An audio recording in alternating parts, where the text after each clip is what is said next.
Are we all just killers in waiting? If you're like the majority of Americans, you find serial killers fascinating rather than deplorable.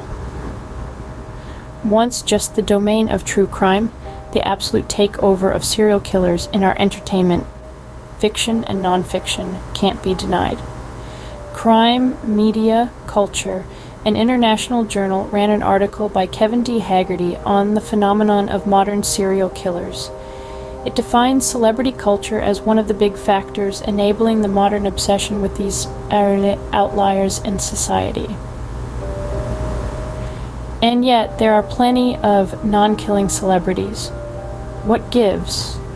It speaks to the louder issue of the disposable nature of human life in American culture. Even the good guys in our entertainment have sloughed off quite a bit of life. Why is the acceptable?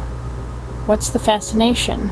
The modern rise of the serial killer concept happened in around 1990, according to an article in Crime and Criminology.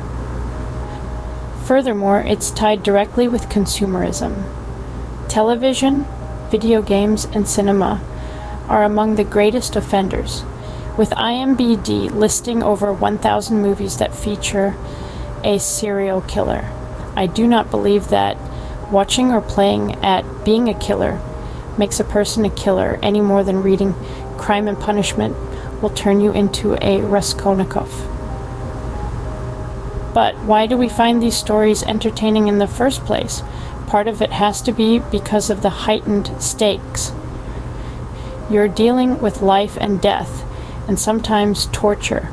We have a susceptibility to an interesting yarn, and these stories deal with cruelty, senseless violence, and otherwise unimaginable levels of brokenness in humanity.